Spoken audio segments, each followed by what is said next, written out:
அதாவது தமிழ்நாட்டை சேர்ந்த ரசிகர்களும் சரி, கட்சி தலைவர்களும் சரி, பொதுமக்களும் சரி, இன்னைக்கு இந்த தக்லைஃப் படத்திற்கு பயங்கர ஆதரவு கொடுத்திருக்காங்க. அதற்கு கமல் சார் சார்பாக, கமல் சாரோட ரசிகர்கள் சார்பாக, என் தலைவன் எஸ்டிஆர் அவர்களின் ரசிகர்கள் சார்பாக மிகப்பெரிய நன்றியை தெரிவித்துக் கொள்கிறேன். அது மட்டும் இல்ல, இன்னைக்கு தக்லைஃப் அந்த படம் தமிழ், தெலுங்கு, மலையாளம், கன்னடம், ஒரிசா, குஜராத்தி இப்படி 6 லாங்குவேஜ்ல ரிலீஸ் ஆகுது. அது சிம்பு சாருக்கு மிகப்பெரிய ஒரு வெற்றியை இந்த படம் ஏற்படுத்தி தரும். இனிமே இங்க நான் தான் சக்திவேல். அது மட்டும் இல்ல, இந்த படம் கடைசி ஒரு 1/2 மணி நேரம் ரொம்ப சென்டிமெண்டா இருக்கும் அப்படின்னு சொல்லி கேள்விப்பட்டேன். அந்த எக்ஸ்பெக்டேஷன் நானும் எதிர்பார்த்துட்டு இருக்கேன். ஏன்னா இந்த படத்துல சிம்பு சாரை ஒரு அழகான ஒரு ஸ்டைலான ஹீரோவா இந்த படத்துல பார்க்க போறோம். ஏற்கனவே பயங்கர அழகா உள்ளவர். இன்னைக்கு சிம்பு சார் ஃபங்க்லாம் வச்சு ரொம்ப ஸ்டைலா இருக்கிறாரு. அது மட்டும் இல்ல, விண்வெளி நாயகன் கமல் சார், உங்களுக்கு என் மனமார்ந்த நன்றி. ஏன்னா நீங்க எங்க போனாலுமே என் தலைவன் எஸ்டிஆர் அவர்களை விட்டு கொடுக்காம எல்லா இடத்துலையுமே தம்பி சிம்பு, தம்பி சிம்புன்னு சொல்லி உங்களுடைய கூட பிறந்த தம்பிக்கு எப்படி சப்போர்ட் பண்ணீங்களோ அந்த மாதிரி சப்போர்ட் பண்ணிட்டு வரீங்க.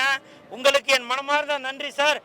எப்பவுமே கூல் சுரேஷ் ஒரு படம் பார்க்க வரும்போதும் வித்தியாசமான கெட்டப்பில், வித்தியாசமான வண்டியில் வந்துட்டு இருப்பேன்.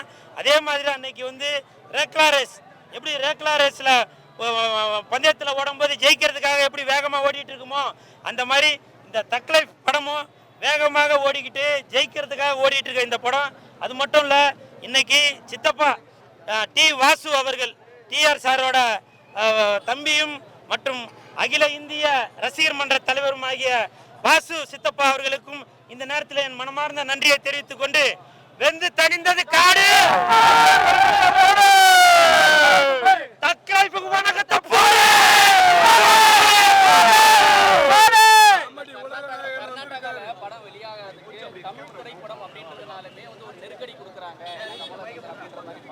இல்ல, அது என்னன்னா, இப்ப கமல் சார் சொன்ன மாதிரி தான். கமல் சார் சொன்னது எங்களுடைய தாய், தந்தை, அண்ணன், தம்பி அந்த உறவுல தான் கர்நாடகா மொழியை பத்தி அவரு நல்லபடியாக தான் சொல்லியிருக்காரு. பட் அது புரிந்து கொண்டது வேற விதமாக புரிந்து கொண்டது அப்படின்னு நானும் அதை வீடியோவில் பார்க்கும்போது புரிஞ்சுக்கிட்டேன். ஏன்னா பொதுவாகவே கமல் சார் சொல்றது டக்குன்னு நமக்கு புரிஞ்சிடாது. எப்படி நம்ம எல்கேஜி, யூகேஜி, அதுக்கப்புறம் 10வது 12வது காலேஜ் போகும்போது எப்படி நம்ம புரிஞ்சுக்குமோ அந்த மாதிரி கமல் சார் சொல்றது தூய தமிழில் சொல்லுவார். அதனால டக்குன்னு நமக்கு புரியாது. அநேகமாக இப்போ அவங்களுக்கு இப்போ புரிஞ்சிருக்குன்னு நினைக்கிறேன். கண்டிப்பாக நம்ம மொழியை கமல் சார் அவர்கள் எதுவும் இழிவாக எதுவும் பேசவில்லை. ஒரு அண்ணன் தம்பி உறவு, தாய் தந்தை உறவு அப்படின்ற அர்த்தத்தில் தான் பேசியிருப்பாரு அப்படின்றத கன்னட மக்கள், என் தம்பிகள், என் அண்ணன்கள், மாமா, மச்சா, சித்தப்பா, பெரியப்பா எல்லாரும் கண்டிப்பாக உணர்வாங்க. அது மட்டும் இல்லை, தமிழ்நாட்டில் சிம்பு சாருக்கும் கமல் சாருக்கும் எவ்வளோ ரசிகர்கள் இருக்காங்களோ அதற்கு ஈக்குவலாக கன்னடத்திலையும் ரசிகர்கள். அதனால கண்டிப்பாக விரைவில் கன்னட ரசிகர்களும் இந்த தக்லைஃப் படத்தை பார்த்து எல்லாரும் ரசிப்பாங்க அப்படின்றத இந்த நேரத்தில் நான் சொல்லிக்கிறேன். இனிமே இங்க நான் தான் ரங்கராய சக்திவேல். படத்தை பாருங்க, என்ஜாய் பண்ணுங்க.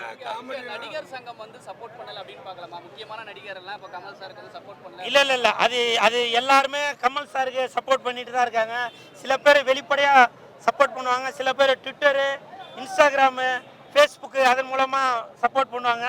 இன்னொரு விஷயங்க, என்னதான் நம்ம கமல் சாருக்கு சப்போர்ட் பண்றோம் அப்படின்றத அரசியல்வாதிகளாக இருந்தால்தான் ரோடுக்கு வந்தோ இல்லை அது ஒரு மைக்கு பிடிச்சோ இல்லை அது ஒரு விமர்சனமாக வெளியில கொண்டு வருவாங்க. கண்டிப்பாக கமல் சாரோட ரசிகர்கள் எப்பவுமே கமல் சாருக்கு சப்போர்ட் பண்ணிட்டு தான் இருப்பாங்க. அது தக் லைஃப் மட்டும் இல்லை, இன்னும் 1000 லைஃப்கள் வந்தாலும் கண்டிப்பாக கமல் சாருக்கு சப்போர்ட் பண்ணிட்டு தான் இருப்பாங்க.